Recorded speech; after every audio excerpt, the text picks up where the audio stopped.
In the immediate aftermath of the opening strikes of this war between the United States and Iran, the supreme leader, Ayatollah Ali Khamenei, was killed. And there was hope in the White House that maybe the war would be over before it even started. But as it turns out, no, that's not the case. They eventually replaced the senior leader, the supreme leader, with his son, Mujtaba Khamenei. And for the longest time, he was not seen in public. No statements were made, only that he had been announced as the new leader. And in fact, then there became some rumors that he had actually been killed as well. And apparently, eventually, the Iranian side said that actually he wasn't killed, but he was wounded in the same strike that killed his father, Ali Khamenei. But he was not seriously wounded, and he is now in charge. Now then, today, for the first time, we have a statement from him where he is vowing to avenge those who killed in the war. And by the way, just kind of a point, it doesn't get mentioned much in the Western media, but I think it's really important to understand where the mentality and the mindset of this guy is. It's now in charge of whether Iran gives in, whether they keep fighting, etc.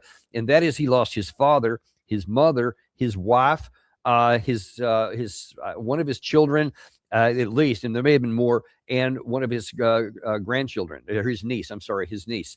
So he lost a lot of people, and he himself was wounded, and that is now the guy that's in charge. To try to figure out what this means and where is this war going now on day 13, we have back with us today for the first time in a while, Col Jacques Baud, former retired member of the Swiss Intelligence Service and former NATO officer, and man, is he always on target. And you've written so many books about the Middle East, so I'm really excited to have you on today to get your insight into what the world is going on. Welcome back to the show. Yeah, thank you for having me back in the show. Thank you very much.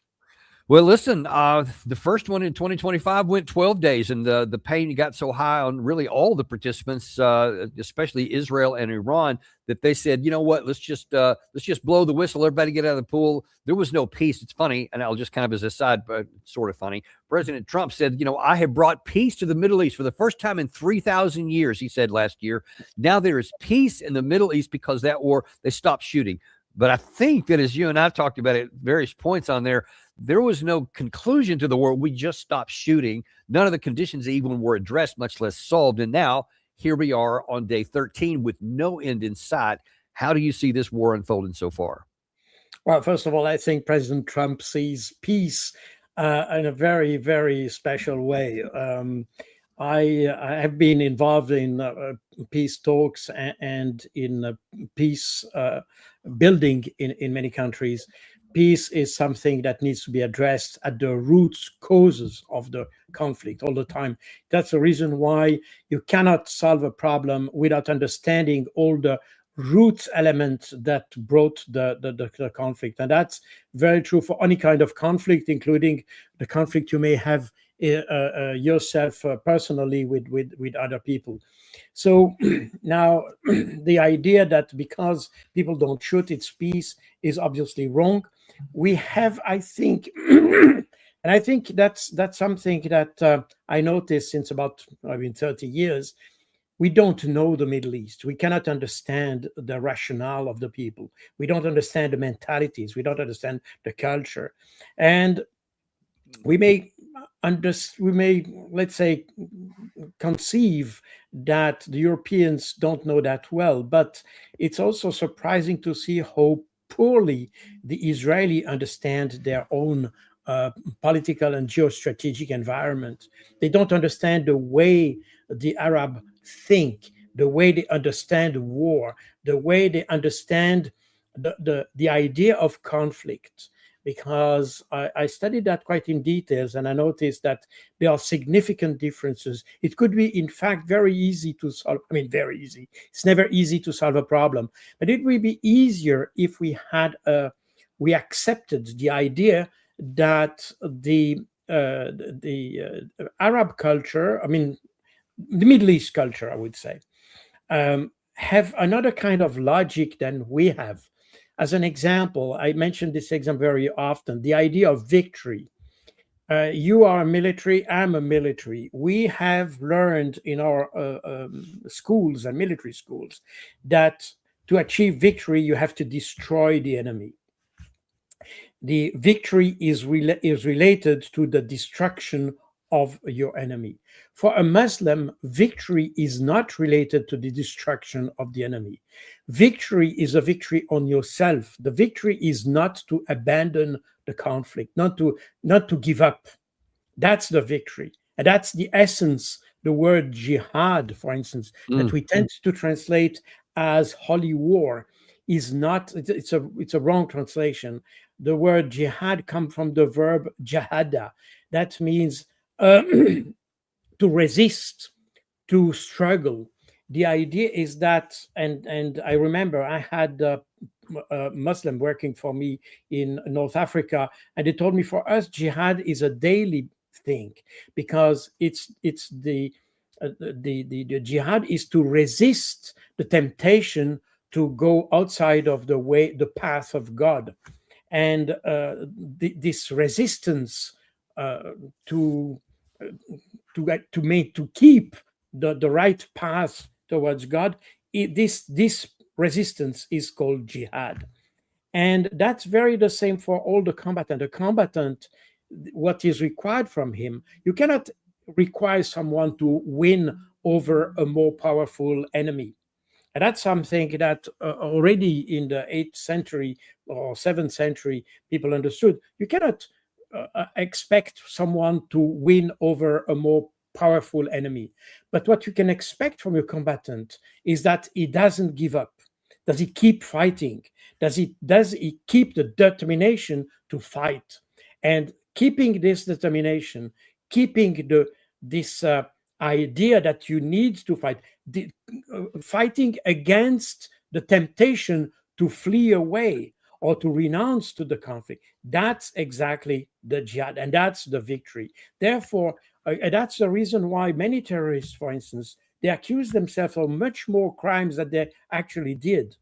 And for them, it's not martyrdom. We tend to understand martyrdom in the West as something very mystical and things like this. It's not mystical. It's just the fact that you don't give up.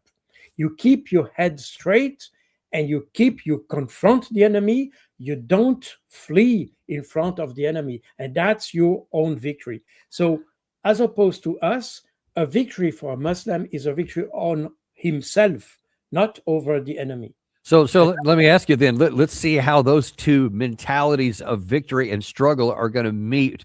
I mean, you already have a big East-West problem anyway, just in culture and everything else. But now in the realm of conflict, I think it's taken to a new level. Here, Gary, let's play the one that says President Trump open. Here he was last night talking about his version of victory. We take decisive action to stop the threat posed by the terrorist regime in Iran with Operation Epic Fury. Is that a great name? Well, it's only good if you win. You know, you can only do. And we've won. Let me tell you, we've won. So I'm not sure what his criteria there is, but I want you to contrast that with the Iranian vision of a victory. Well, first of all, you can see that very much in the way Ali Khamenei died. His way of making the jihad was not to have a Kalashnikov or so. His way of making the jihad was to go, as usual, to his office and to die in office. He was not afraid, as others who would go into bunkers and hide and things like this. No, that's not what he did. He went to his work, and he did his job. He didn't flee away. He accepted the fate of his job. And that's a typical example of jihad, of individual jihad. So, and today we have exactly the same thing. When we go to more strategic and more military issue that we have today, we know that we see that in the West, people start to have concerns regarding the duration of the conflict, the way the conflict is evolving, the economic implication with energy supply and things like this.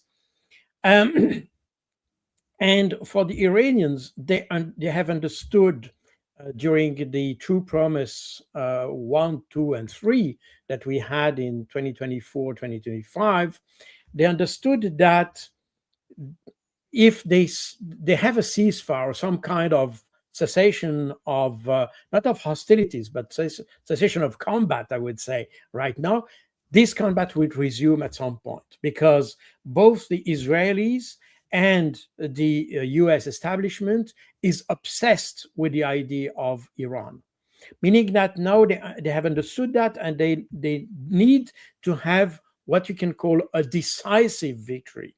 And this is beyond, of course, it's not just a victory for themselves, but they also need here to demonstrate their willingness and determination to go well beyond any people would go in order to achieve this victory. And because we see we don't see much, by the way, because of censorship, but we see all these missiles and drones that are attacking Israel and the US bases in the Middle East. But we also know that Iran at large is suffering quite a lot of the US and Israeli strikes, and Iranian population suffers much more. And you may also notice that despite the fact that the population suffers that much, it doesn't seem to have affected their determination to fight. And in fact, that's their way of making the jihad. No, we will not give up. We will continue, and we have to continue, because if we don't continue, that will resume at some point. And that's exactly where we are. And that, in fact, Iran is somehow condemned to achieve a decisive victory over Israel and the US in some way. And that's exactly the problem the US government and the Israeli government have put themselves in, because there is no alternative for Iran in their view.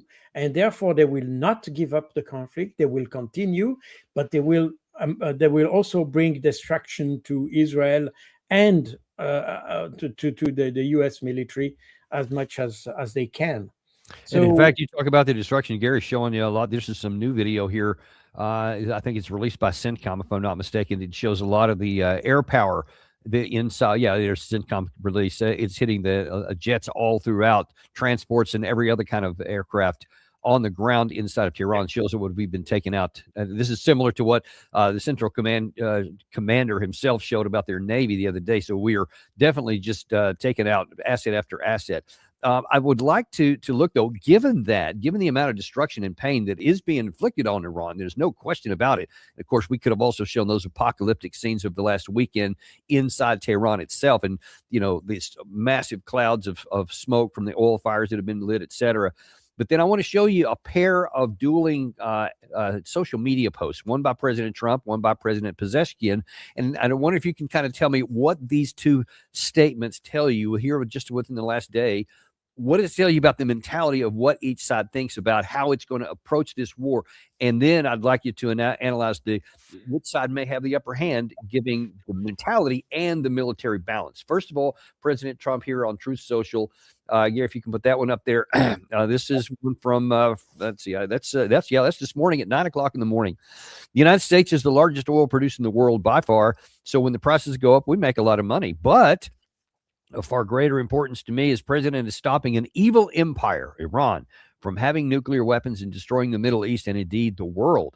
I won't ever let that happen. Thank you for your attention to this matter. And then that weird thing there at the end. So that's what President Trump is saying. So now then let's contrast that with Pezeshkian, who is on the downside and who is the recipient of all that destruction that Gary just showed. Talking to leaders of Russia and Pakistan, I reaffirmed Iran's commitment to peace in the region. The only way to end this war, ignited by the Zionist regime and U.S., is recognizing Iran's legitimate rights, payment of reparations, and firm international guarantees against future aggression. What does that tell you about how each side is approaching this war? Well, I think the West, and obviously what the President Trump is saying, is the rhetoric we are listening about Iran since about 40 years or so. We know, and that was also underlined by the Office of the Director of the National Intelligence last year, Col Jacques Baud, who said that Iran has no nuclear weapon, has no nuclear weapon development program since 2003, and we know that it has been checked by the IAEA, and so there is no development of such weapon, and there is no intent. And let me remind you that Ali Khamenei also issued a fatwa prohibiting Iran to have a nuclear weapon. So this threat of Iran being a nuclear threat is simply wrong. Second, also what Trump is saying in the post you just showed is that Iran is a threat for the world and even for the Middle East. In fact, since the 18th century, Iran has not attacked any country in the Middle East and elsewhere, by the way.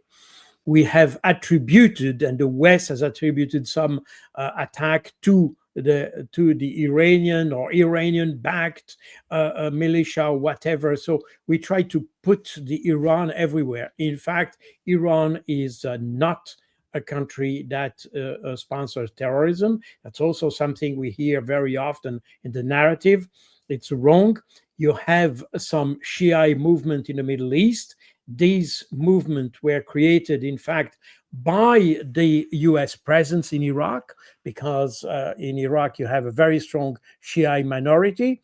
They might or may not have been supported by Iran, but those movements were resistance movements to a foreign occupation. And let me just kind of ask a question on that, because that to the ears of a lot of Western American, specifically audience, they'll say, "What do you mean they're not the sponsor of terrorism?" That everybody knows that is what they'll say. Is this one of those cases that you're describing right now? A case of one man's terrorist is another man's freedom fighter. So it depends on which side of the equation you look on in terms of what they have or haven't done. It's exactly that. We define what is terrorist or not. By the way, it's interesting to see that the Iranians have defined EU air forces and navy members. I mean, all the European navies and air force as terrorists. They have defined them as terrorists. So if you are a French pilot traveling somewhere in Iran, you could be arrested and condemned as a terrorist. Meaning that, and I'm not saying this is very wise to do such thing, but we do exactly that. What defines a terrorist? We decide in the West that Hezbollah, for instance, is a terrorist organization, or Hamas. But in fact, it's just us. The rest of the world doesn't define them like this.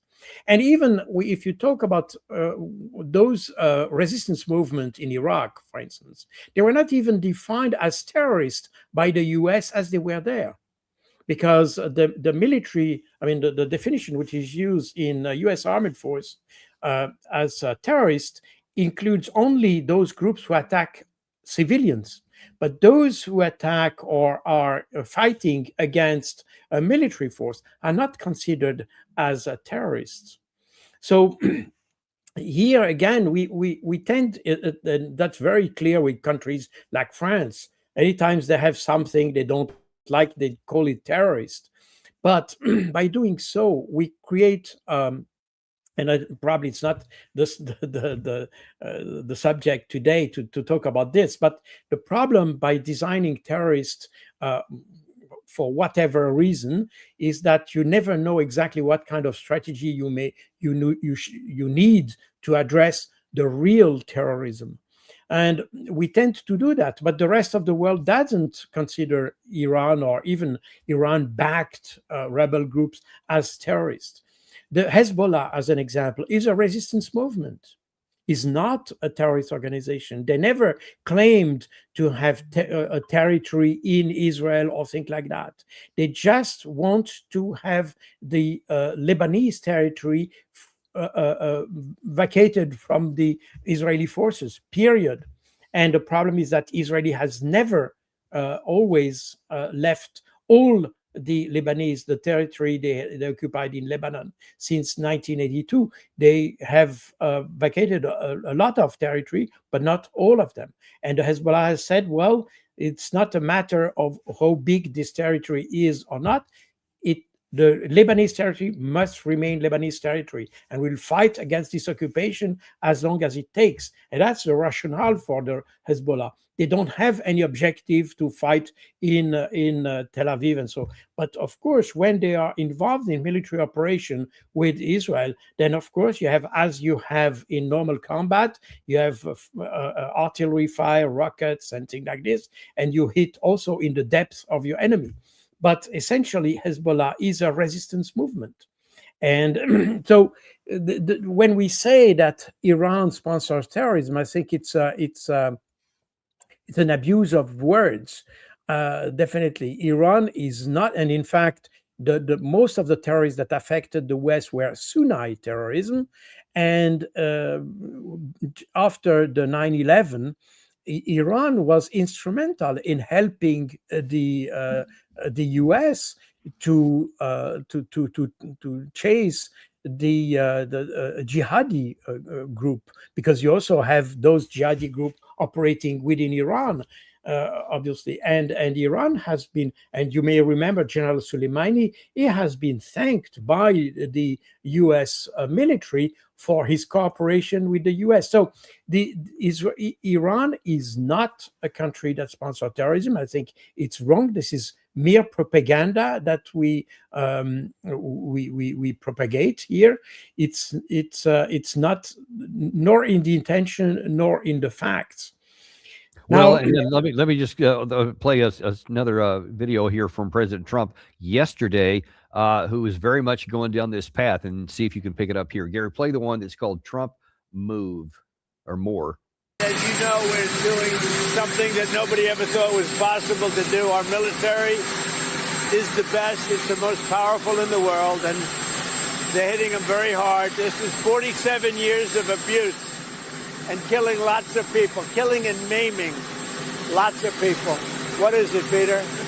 What more do you need to do militarily for this operation to end? More of the same, and we'll see how that all comes out. Right now, they've lost their Navy, they've lost their Air Force, they have no anti-aircraft apparatus at all, they have no radar, their leaders are gone, and we could do a lot worse to one another. We're leaving certain things that if we take them out, or we could take them out by this afternoon, in fact, within an hour, they literally would never be able to build that country back. So he's saying again in there, we've been taking abuse from Iran for 47 years, killing people, maiming people, etc. So I'm going to ask you about two different things in that clip, but we'll stay with that one. First of all, is that what you're talking about when you say how we're characterizing Iran and what they've been doing since their existence in 1979? Well, that's exactly that. I mean, the Iran has not been a threat for the West at all, neither for Israel nor for the West at large.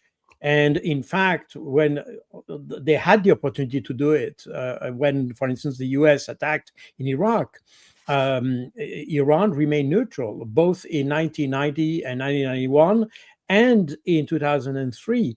They remain extremely neutral, and they even returned some equipment that were, for instance, aircraft that were where you had some Iraqi pilots who took refuge in Iran.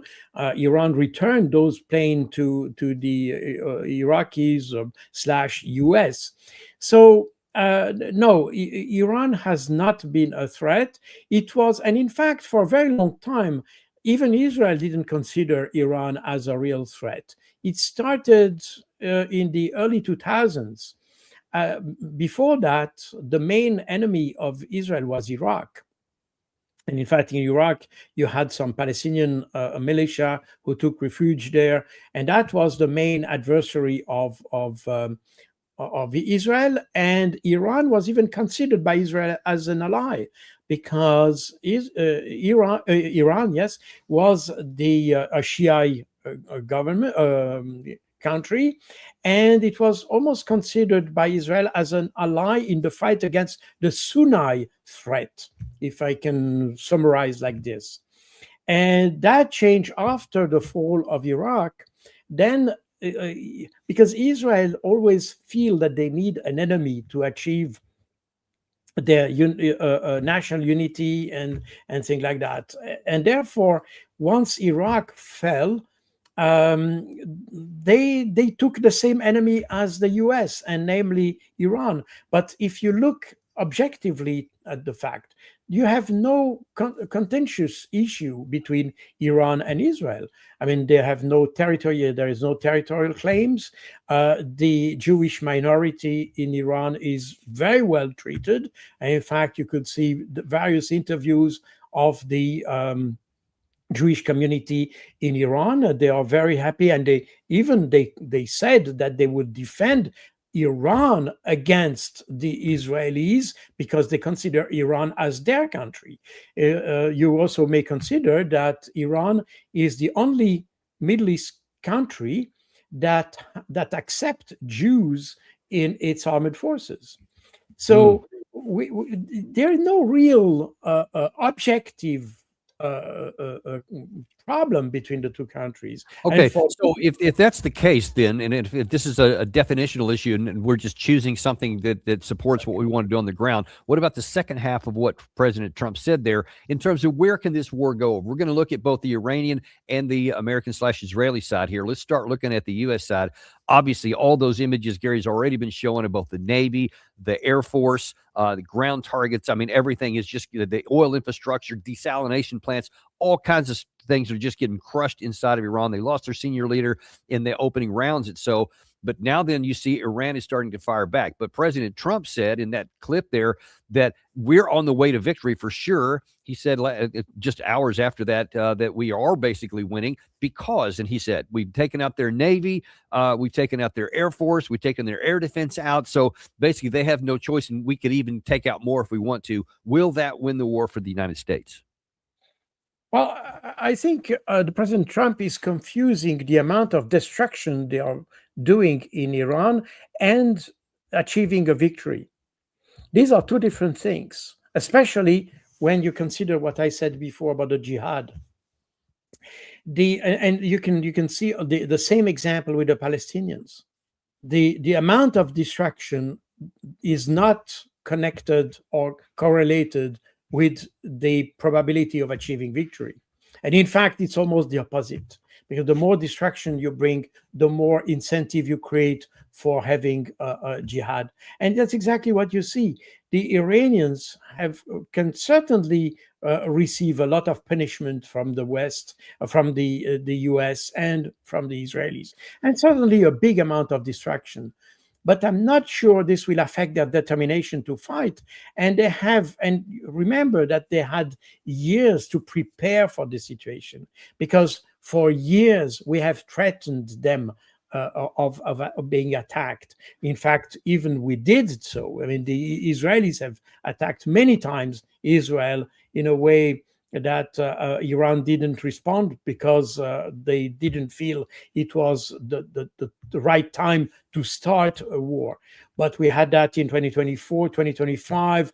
Again, this is True Promise 4. That means they have been attacked before 3 times. And we know that each time it was Israel who started, meaning that the Iranians have prepared themselves for years to respond in such a situation. They perfectly know the US capabilities. They know the satellite, reconnaissance, intelligence capabilities of both Iranians and the US. I mean, the US more in the area of technical intelligence. What about the Israelis? More like a human intelligence.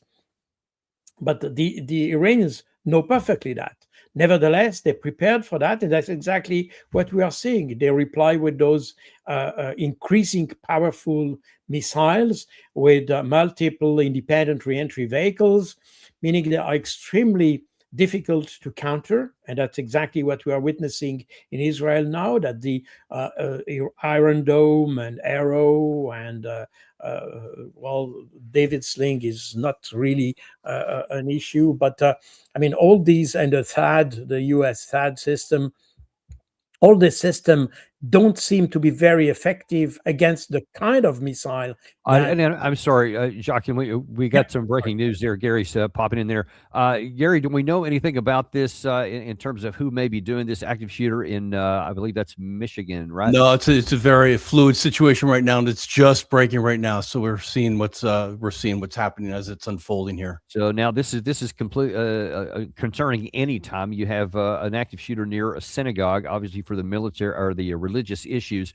But this comes on the heels just yesterday where a lot of American officials were claiming that Iranians could potentially do terrorist attacks inside of America. And if this turns out to be something like that, what do you foresee as that, and whether this does or not, the claim that that's what could happen in the event that Iran tries to fight back against the United States by using sleeper cells or whatever you want to call it, and by attacks inside the American farmland? First of all, do you think they would do that? And secondly, what would be the impact if it turns out they did? Well, we have to be very careful here. I mean, we had an attack, a terrorist attack yesterday or the day before in Belgium against a synagogue. And the Belgian authorities relate that to the conflict in Iran and attribute that to some Iranian proxy. We have to be very careful with that because, in fact, it's very similar to what we have seen after the operation in Palestine in October 2023. That means that a lot of people in Europe and elsewhere in the world are shocked by the fact that Israel and the US are constantly attacking others without being punished or without being sanctioned or not even being condemned, even at the UN Security Council, by the way, meaning that they tend to, let's say, try to make justice themselves. And that's a very dangerous situation. That's why I think we should condemn these attacks, not just for the sake of condemning the US or Israel or so, but also to show that we don't have a kind of the double standard when it comes to assessing an attack. Agreed. Because that creates an incentive. We have much more Muslims today that we had, let's say, 40 years ago. And today, also because of the conflict we have created ourselves, by the way, we have a lot of people, and very often people who are even fundamentalists and things like this, who have taken refuge in our countries.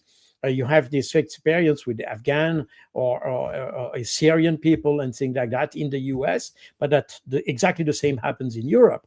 And now this situation that we create, because in fact, it's always the West that attacks others.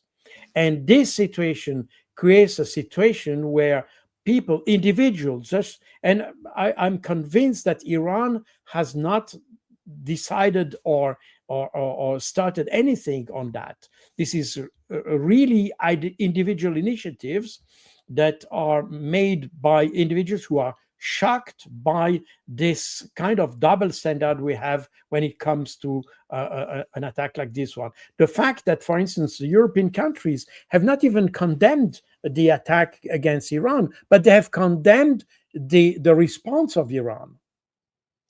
This is just amazing. As a matter of fact, I'm going to go to that there. In fact, let's something that really surprised me a little bit. You mentioned the United Nations Security Council. There was a vote yesterday that was 13-0 with 2 abstentions condemning Iran. Here is what our UN ambassador, Mike Walls, had to say about it. Today, they are unified. They are standing together. There's no disagreement amongst them, and they are publicly on the world stage condemning Iran and calling them out for the indiscriminate firing in all direction of hotels, resorts, ports. This strategy Iran has of trying to sow chaos and shake our allies and even shake us in Israel has absolutely backfired. You are seeing the Abraham Accords coalition standing strong and fighting back. And then another piece to that, Sean, was China and Russia abstained. They backed away. They didn't stand with Iran when it really came down to it, especially with the Gulf Arabs standing strong. So Gary, that's enough. We don't need to play the rest Israel of that today, one. and I want to stick on that because Jacques, you saw the first part of what he was talking about there. I'm gonna come back to circle back to the China and Russia part, but let's look at the first part where he was just like has this how the audacity of Iran to do anything in retaliation to an absolute unprovoked war that we have started with the United States and Israel. No matter what anybody thinks, there's no one can claim anything besides that we started this in the midst of negotiations. And then now here at the United Nations Security Council, you have a 13-0 and 2 abstention vote where everyone is condemning not the United States and Israel, but the victim. How does that, it's hard for me to get my head around that. Well, that's very interesting, because in the communique of the Europeans just on the 1st of March, as I said, they condemned the reaction of Iran, and they also condemned the reaction of Iran against the Middle East countries. And it's very interesting to see that President Pezeshkian has made all efforts to say to his neighboring countries that he was not fighting against the countries, but only on against the military bases and the U.S. assets that are on these countries. The problem is that as soon as they started to strike the U.S. military bases, the U.S. started to dispatch the personnel into hotels and other places within the country, and Iran continued to strike these hotels where you had military personnel located. And that creates a situation where, of course, it's not just a military base that is attacked, but also the personnel in civilian areas, if you want. And that's something that is, of course, difficult to explain. Maybe I understand the rationale from the Iranian point of view, because somehow these equipment or the military assets that were in the Middle East were in fact in some kind of sanctuaries, and they felt they were protected because they were in countries that Iran was not initially wanting to attack, like Saudi Arabia, for instance, and they felt protected. But again, Iran decided to go beyond this and to attack the military wherever they are. So yes, but again, they have launched a war, and now we have war. That's the problem. And the Middle East countries, who also claimed that they would prevent the use of their airspace to attack Iran, they didn't do that. So somehow they also participated in some way to the initial strike against Iran. Now, the problem is that, and this vote in the UN Security Council demonstrates how the weight of the West is important, because if you look at it from a very, let's say, objective point of view, this is a terrible injustice. There is no objective rationale to attack Iran, as we have discussed before. There is no rationale for that. It's just that the US and probably Israel felt that it would be an easy victory, because by killing a few leaders, they would lead Iran to some kind of revolution, into some revolution or things like that. And this didn't happen. In fact, the opposite happened. And we have now even the US intelligence assessed that, in fact, the country is extremely stable. So there is a misjudgment at the very beginning of the whole issue. And we attacked Iran out of the blue, even within the negotiation process. Right. I remind, and even two processes, because there were a first one that was initiated in January this year under the auspices of Russia, at the request of Israel, to have some kind of non-aggression pact between Israel and Iran. That was at the request of Israel. And that was brokered by Russia. Yeah, And not many people are talking about that today. well, I'm nobody. sorry that we're kind of limited in time here, and I don't want to miss a couple of opportunities. There's two important things I want to talk about in the remainder of the time we have. Number one, staying on this issue of the United Nations Security Council, I have to admit that I was initially surprised that neither China nor Russia vetoed it. I thought that that's what they would do, but instead they abstained from it. Can you explain to us what might be behind why those two chose that path? Well, to be honest, I'm surprised too. I would have expected them to make some kind of a deal at least. That means that on one hand, because that's what happens usually in the Security Council, it's always a kind of a negotiation, and I would have expected the Russian and the Chinese to make kind of a deal to say, well, we have a resolution condemning the initial attack against Iran, and then okay, we support the a resolution against the harsh response of Iran or something like that. But that's obviously not what happened. So to be honest, I don't have any explanation at this stage. Maybe the idea is that, and you may have seen that in the recent days, in fact, all the leaders of the Middle East have called Vladimir Putin to have some kind of mediation or that or some kind of advice from Russia, because, and that's interesting, by the way, that those leaders, and I think that applies to almost all leaders. I mean, Saudi Arabia, Bahrain, Qatar, and Kuwait at least have called Vladimir Putin and Donald Trump apparently also, meaning that Russia seems to be in the kind of the center of gravity of some kind of negotiation process in the region, and probably Russia wanted to keep that possible role open, and that explains probably why they didn't want to have a very clear position, and they abstained instead of vetoing the decision. That's maybe an explanation. It would seem to me that both Russia and China, they certainly don't want Iran to fall, and they certainly don't have any love for the West. So it wouldn't seem like that they would do anything that would facilitate the West and make it easier on the West, unless they got something in return. Do you have any sense of what that might have been, even speculatively? Well, they may have this role as mediation, because remember that apparently, I mean, Donald Trump called Vladimir Putin, and apparently they talked about this. So this might be the role of Russia, and that would be quite an important diplomatic victory for at least Russia, maybe China too, but at least Russia. So that might be the explanation. Again, I don't really know the exact, that's just my own interpretation. But the fact of the matter is that all these Middle East leaders didn't call the EU, for instance. They didn't call the US. They called Vladimir Putin.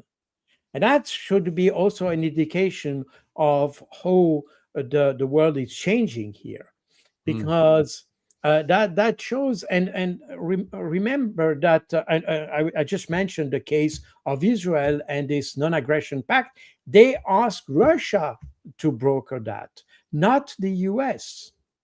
And of course, the problem is that Russia is the only country that can talk to everybody. I mean, the US cannot talk to Iran.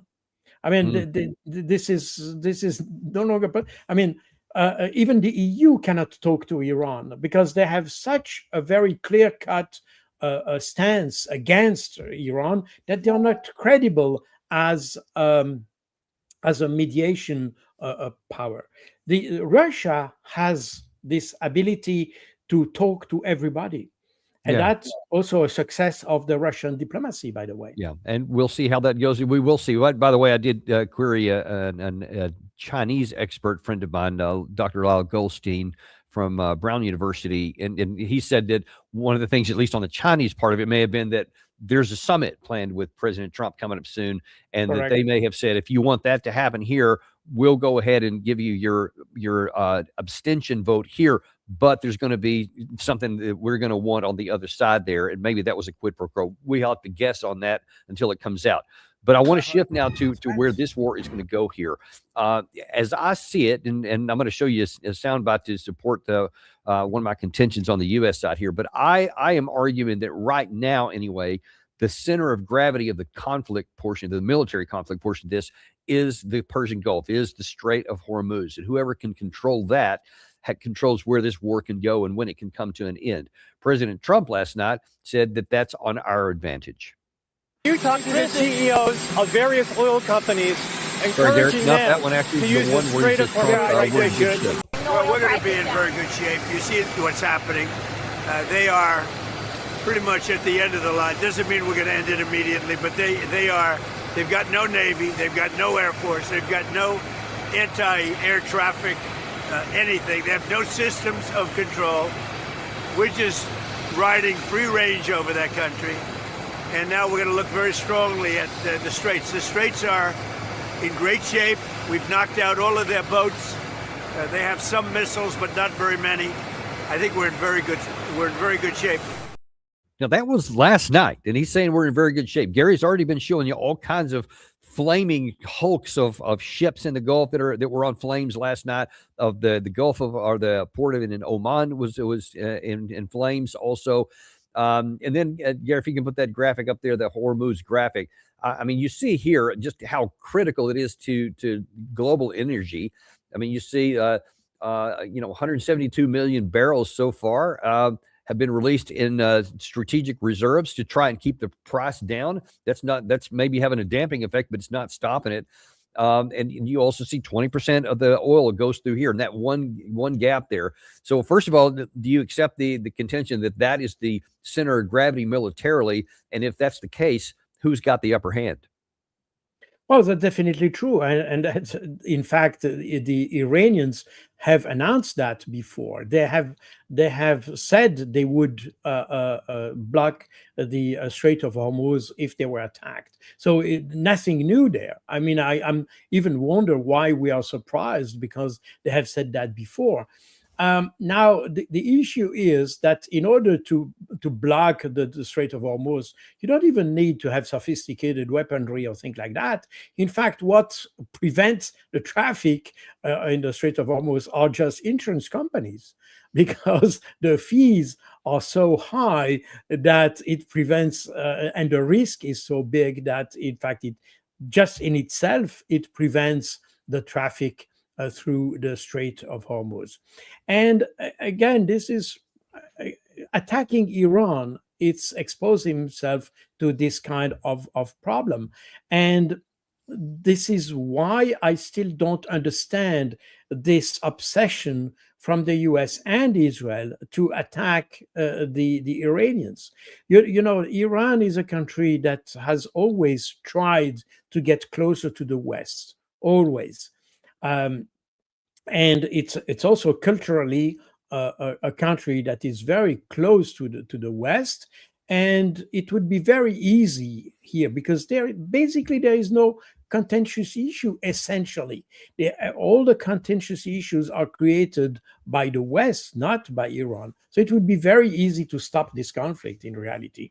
The problem is that we don't want it for a different reason. I mean, just listen to Lindsey Graham and you have all the answers. And even Donald Trump, by the way, when he talked that the Iranians have cut women in two and things like this. I mean, this is just insane allegations. So, where can this go? Because and this is one of my operating theories, and I'd like your opinion on it too, as much as you've studied military history and recent events, is that what we saw with the way that the Ukrainian armed forces were able to push the Russian Black Sea fleet out of Sevastopol and further back in the Black Sea, because even without a navy, with technology, with drones, with anti-ship missiles, they were able to sink the Moskva, and they were able to force the rest of the ship to go back. And now then it's a lot more difficult for them to operate. My assessment is that the reason why we haven't forced an opening is because if we bring our Navy into range, and especially if we literally bring it into the Strait or into the Gulf of Oman, is that we bring it into range, and that we will find that we get hit too. And I think that we haven't brought it in because of that very thing there. So First of all, do you agree that that's the case, that our Navy is a lot more vulnerable than President Trump seems to say it is? And then second, if that's the case, what assets do we have to force an opening? Well, I think even the U.S. Navy officials said so, that in fact it's too risky to engage into the Straits to intervene. And here the difference with the Black Sea is that here the Hormuz Strait is a key area in the conflict, it's a strategic point for the conflict at large. While if you look at the Ukraine, the conflict in Ukraine is on the ground, not on the sea. So the sea plays a role, but it's a collateral role. It's not a key role in that sense. While here, it's a central role because of the energy supply, because of the strategic importance, because also for the Gulf countries, it's a key artery for them to receive goods and whatever. So it's a central issue. Now, I think again, the Iranians understand now they need a decisive victory, and they will certainly play out the issue of the Strait of Hormuz to bring the US to a position where they have to negotiate. It's not that will no longer be a decision of Donald Trump, that will be just a necessity for Donald Trump. And I have said in other, maybe on other channel, that Israel in this case had put itself into the situation of a pawn in this issue, meaning that the striking Israel again and again is also a way to achieve some kind of pressure on the US to force them into a situation where they have to negotiate. And that's exactly what the Iranians want to put them. Obviously, this war cannot go indefinitely. And certainly the potential of the US is much bigger than what has been engaged so far. And probably the Iranians have also bigger resources as what has been engaged before. But we understand that it cannot go indefinitely. There will be a point where the two parties will have to negotiate. Now, the Iranians have demonstrated they will not be the first one to ask to negotiate. And in fact, even if apparently Donald Trump asked them for a ceasefire, the Iranians have said no. There's no way, we don't negotiate. You have started that and will continue until it's not because you want to negotiate, it's because you need to negotiate. And that's I'm looking at the screen right here. This is the price of oil. This is where the war started. Basically, the day before, right here, it was $67 a barrel, and you see now this is a live version right here. It's $95 and going up. You see, it's gone up 8%, I think, in the last 24 hours, and it continues to tick up. That seems to me to be if there's a time clock, it seems to be it's that one right there. So the question is going to be, how long can the United States go on? And maybe more to the point, even not how long can the U.S. go on? How long can the Iranian side go on to be able to keep this thing closed off and not be destroyed? You have many time clocks, in fact, because you have this one. Obviously, it's a very important one, especially for the U.S. and especially for domestic policy for Donald Trump because of inflation and all that. It's also very important for the Europeans because the Europeans have cut themselves for any cheap energy sources.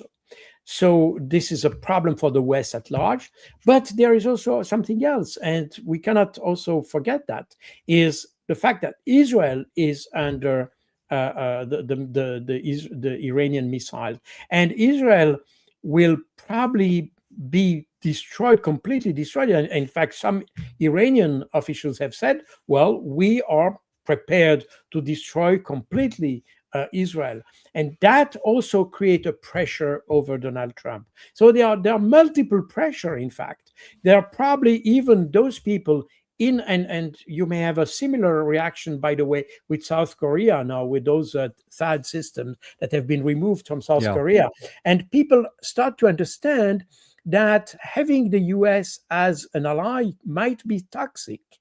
So you have this kind of reaction, and we have already some officials, I think it was in Bahrain, who said well, that's where our friendship with the US has led us to.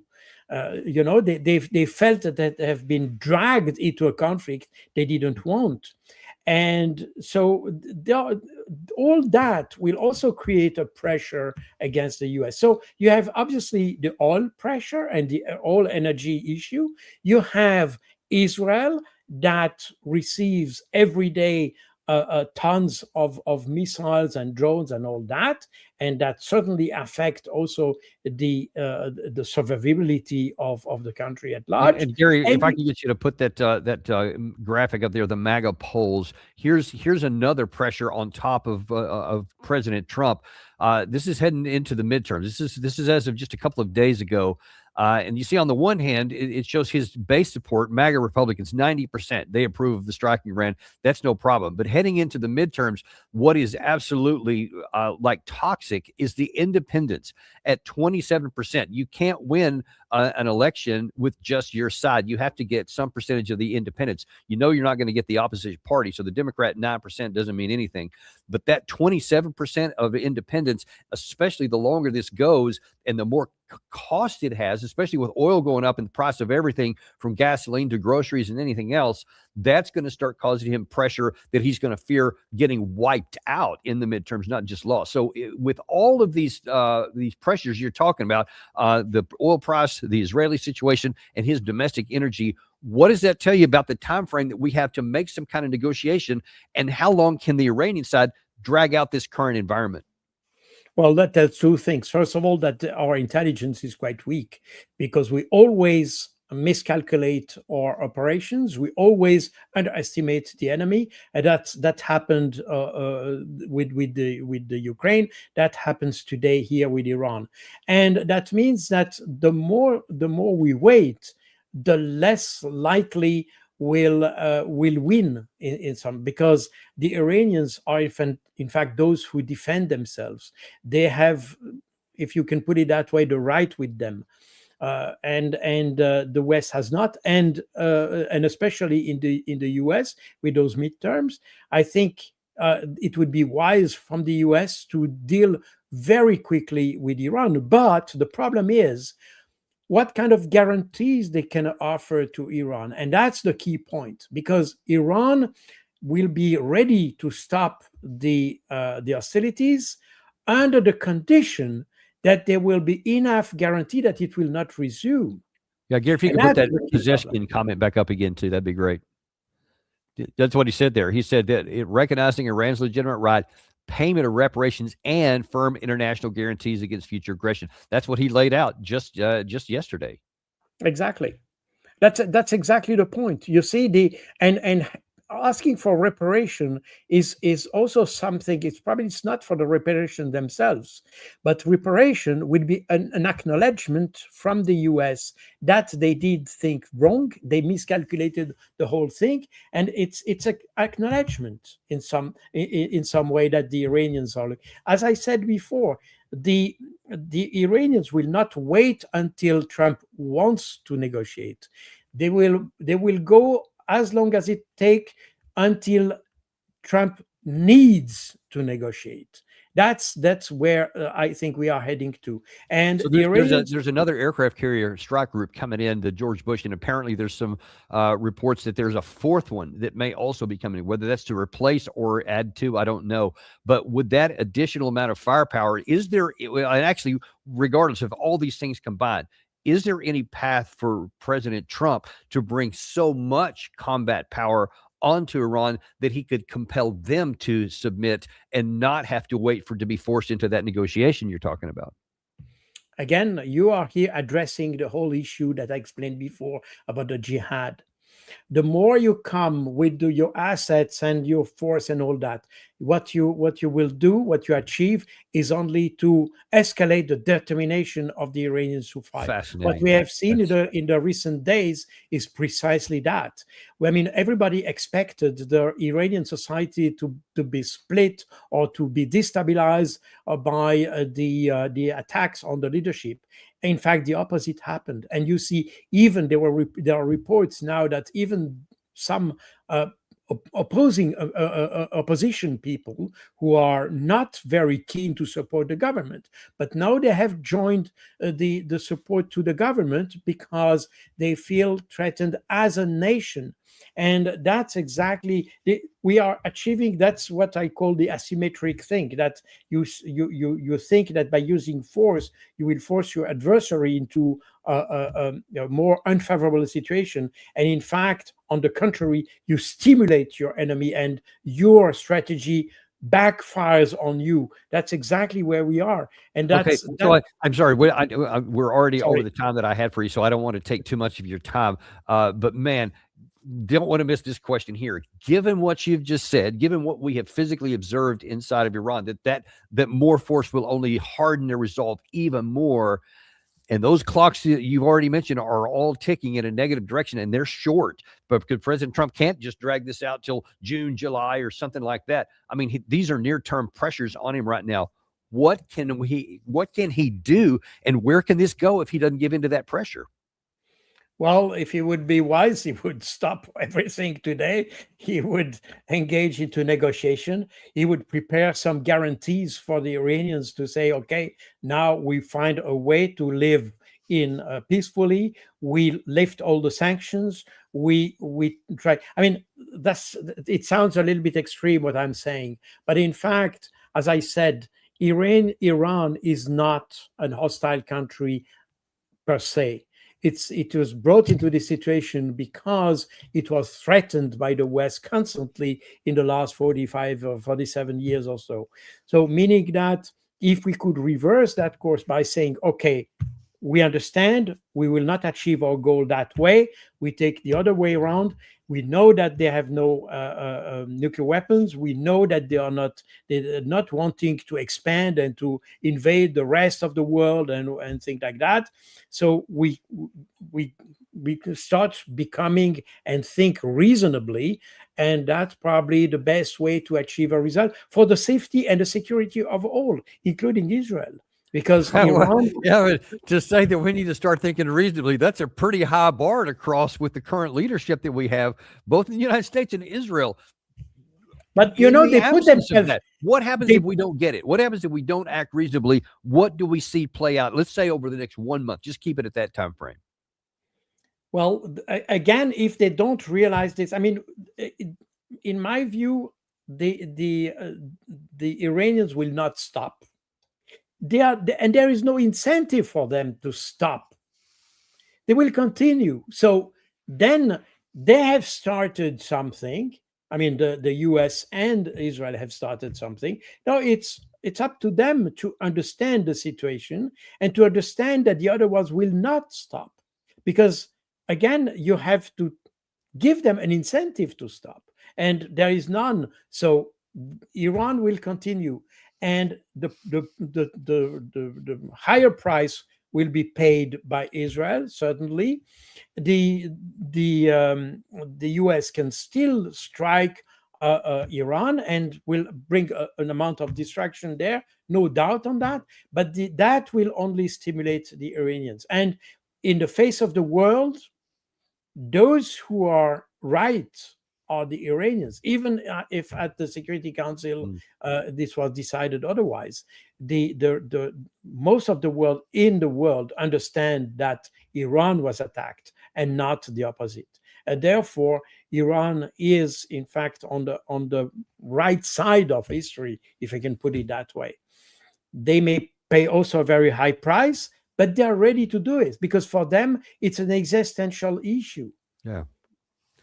Wow. Well, I wish we had it up in another half an hour. I could keep going on this, but you laid out a pretty stark picture here, and the evidence is pretty hard to refute that we are in a really tough situation here. with no good off ramp for the president, because we have started this. We took this path to start in, and we thought would be easy. It wasn't. Now then, there are no easy exits. There are only hard exits, and I don't know which one he's going to take, but time is going to be against us here, and especially with the economics of this shutting down the Strait of Hormuz, it's going to start to affect everybody. Europe, Asia, the United States, everybody's going to be affected if this keeps dragging on. Do you see it any different? Oh, absolutely. And in fact, those who are less affected are exactly those like China, for instance. China is affected, but not as much as Europe, for instance. The China depends only probably for 2 or 3% of its oil supply from this region, or from the Strait of Hormuz. So it's not significant, and China can probably find alternative sources than the Middle East. So again, this is a miscalculated operation from A to Z. And really, and when I say Z because you have to find a letter, but in reality, they don't even have thought about how this would end, because we don't see clear objectives. We don't see not even a strategy. I mean, if you don't have an objective, you cannot have a strategy. That's almost by definition. And you don't have even an exit strategy. So we have the whole thing has been miscalculated from, in its entirety. Yeah, can't argue with you there. Well, listen, before we let you go, I wonder if you can give us up, because a lot of our folks who follow you here very closely are really interested in your personal situation with these sanctions that have still been leveled on you individually by the European Union. Can you give us an update? Where is all that? Well, I'm still under sanction. Now we just completed the application for annulment of the listing on the sanction list. We send that to the European Union. That will take a few months, I guess, until they have read the document, and if they accept to remove me from the sanctioned list. The thing is that my lawyers have clearly said that these sanctions are illegal, completely illegal. There's not a single point that can be understood as legal. They're merely political. And I remind you that these sanctions are, in fact, a foreign policy measure that is applied to someone who lives inside the EU, meaning that all my constitutional rights, the rights that are recognized by the EU, have not been respected. In addition to that, my lawyers have not found a single allegation that supports the accusation of the European Union. So there is not a single quote from me, for instance, that supports the accusation of the European Union. So at this point, is there anything that anybody who wants to help, is there anything that can do? Anybody that can send a letter to, or send an email to, or is it running in its own course? All the letters you can say to the European Union will be very helpful. There is a support committee that is currently being set in Switzerland, but there are legal issues because of the funding and things like this that have been raised. Because I don't want to go into the specifics, but sure, for those who want to do something, sending letters to the EU or things like is probably the best way to show. As Judge Napolitano recently said in his show, I am the sanctioned person, the most famous in the world.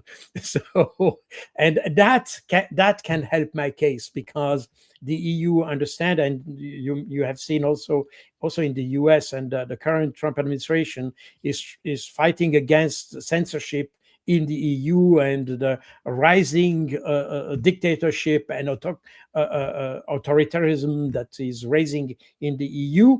And my case is a case in point, and therefore everything people can say about it in the media and all that can help my case. Well, we will certainly do that. Let's see, I'm looking for something here. There will be a few Swiss who will demonstrate they will come to Brussels and demonstrate for me in front of the European Parliament and things like this. So that will be probably some fun. They will come with Alp horns and things like this. So they want to do it in a very Swiss way. Well, listen, I recommend people, I just Googled this and just found that real quick. The European Union, write to us. This information is available here. Just Google this, write to the European Union. You'll find it out right there. And there's just a little place here where you can send us your question or your issue that you have. And you can write down right here, free Jacques Baud. That's what we want to see, because I don't want you to be the most sanctioned man in history. I'd love to see you be the most former sanctioned man in history very soon. So we appreciate you so much, and we value your advice, and the information you've given here has just been gold. And man, everybody in the White House should be paying a lot of attention to it. And for right to be done, we need to get you off that list. Thank you very much, Colonel, for coming on. We always value your time. Well, thank you for inviting me. It's always a pleasure to be in your program. Thank you very much to all of you. Thank you very much. And we will see you guys on the next episode of the Daniel Davis Deep Dive. You know, I don't try to talk you into buying gold or tell you how to run your stock portfolio, but there is a way you can help us. Subscribe, hit that like button, and share this with somebody you love.